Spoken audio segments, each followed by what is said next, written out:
we're gonna start out now. If you would tell us a little bit also about what your duties were when you worked at TV6.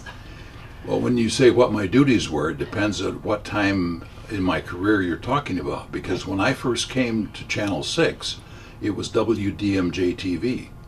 And that was in the Mining Journal building in downtown Marquette on the second story. And at that point, I was the weather person. Okay.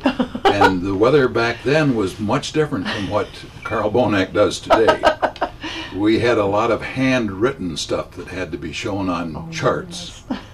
And our graphic artist at that time was a man by the name of Gene Sinervo. And Gene was the originator of Finland Calling, which later became the keystone of Carl Pellenfall. Okay. So my duties early on were unrelated to news. I was just simply the TV weather reporter.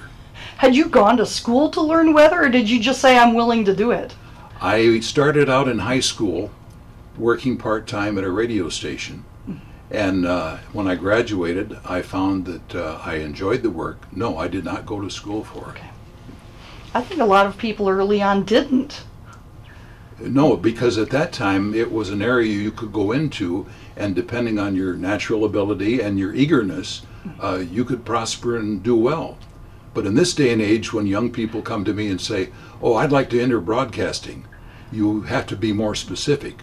Mm-hmm. It isn't easy to get into just an announcing job. You've got to have the background with the digital, the computers that we all just love. It's changed a little bit. So when you shifted in and started doing more of the reporting, now, did so much of it was live. Did you have to go out and do any video at all? We did, but very little, because at that time our staff was considerably smaller than what you currently work with. Right. And as a result, usually the person that went out had a camera person that went along, and it was to film. So when they talk about film at 11, that's what it was. It was film at 11. Sometimes you couldn't get it ready for the 6 o'clock news. Mm-hmm. But there wasn't that much of it. Most of what we did at that time was reporting on air from stories written, from talking to people about the news. The old rip and read. Well, rip and read, and write from what you talked to the sheriff about, or the state police, or you tried to keep in touch with what was going on in the area. But it's a big area to cover. It sure is. Now, did you have like somebody holding up cue cards, or did you have to do a lot off of memory? The news in that part of it was basically from memory or from what you had in front of you to read. Okay. Cue cards were used for the commercials. Oh, okay. And all of us had to do the commercials, including the beer commercials. Bosch beer. Did you get to drink any beer on air? That was not allowed. Okay. But the cue cards were used.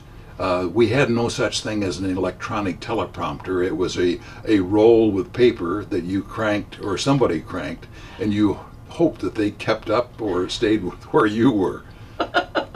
Life was different then. It sounds it sure does. Now, it seems like the news has changed an awful lot. You know, people say, well, how come news isn't harder, or how come it's so soft?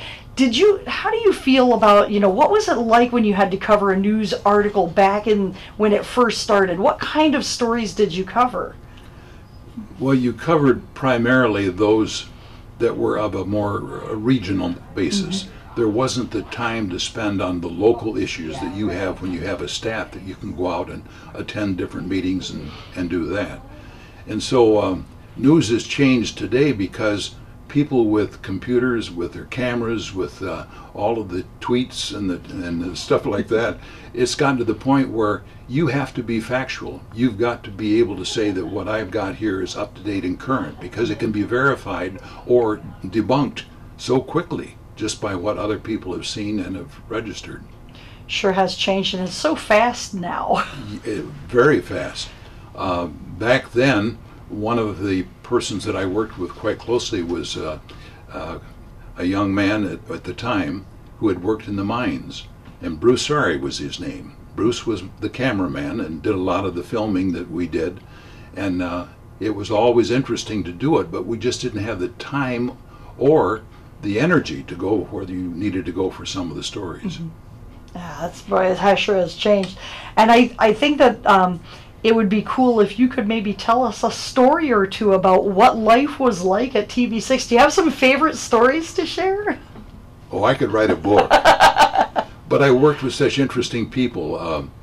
When I first started at WDMJ TV, which is what it was when I first moved to Marquette, Nick Laurie was the news director, and Dennis Beauchamp was there for sports, and Chuck Ramsey from the Copper Country was the weatherman.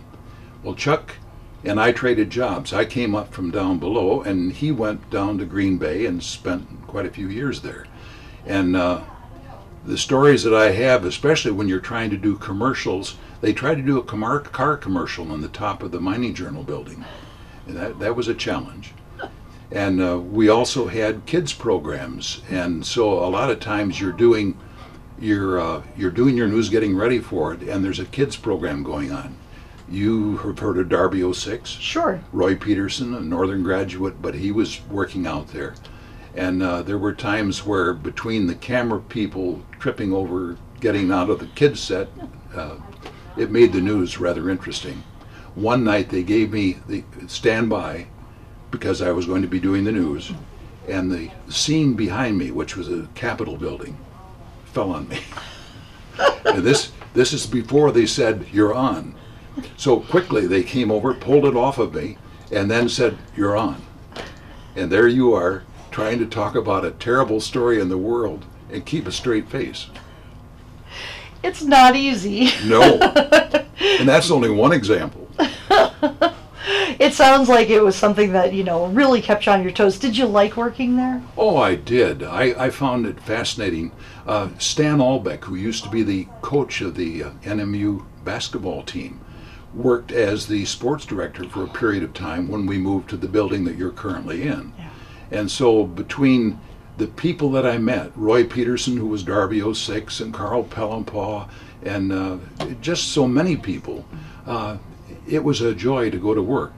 It was a night job. So I spent a lot of time at night doing things that I'd like to have spent with my family. Mm-hmm. But in the meantime, I got to know and meet many people who, Marquette was the center. I mean, that was the only TV station of any significance, and as a result, it was a wealth of experience and fun. Sounds like it was an awesome time. Well, I think, anything that you think that you would like to add in to share with our viewers? I think when I think back on the achievements others have made, like Carl Pellempaugh, I certainly enjoyed seeing the recognition he got for all those years with Finland Calling. And ironically, Carl and I, at one point before I came to work here at Northern TV, Carl and I were going to start buy a radio station. Really? And it was a twist of fate because I was the news director at the time in '63, and Carl and I had talked about buying a radio station. I won't mention which one. And as a result of the conversation, my job was to interview somebody who could give us information on a loan. And that happened to be Dr. Edgar L. Hardin. Dr. Hardin was president of Northern at the time. And I interviewed him on a Sunday night. So afterwards we're sitting around the table, and I said, Dr. Hardin, Carl Pellempaugh and I would like to know about the possibility of getting a loan. He was on the board of the Union Bank at the time. Okay. And he said, well, are you really serious about this? And I said, yeah. He said, well, before you make your decision, why don't you stop down and talk to Dr. Ken Bergsma, who was that time was the director of learning resources, or the instructional communications, which eventually became the TV station. And that's where things changed. How funny those little contacts. Yes.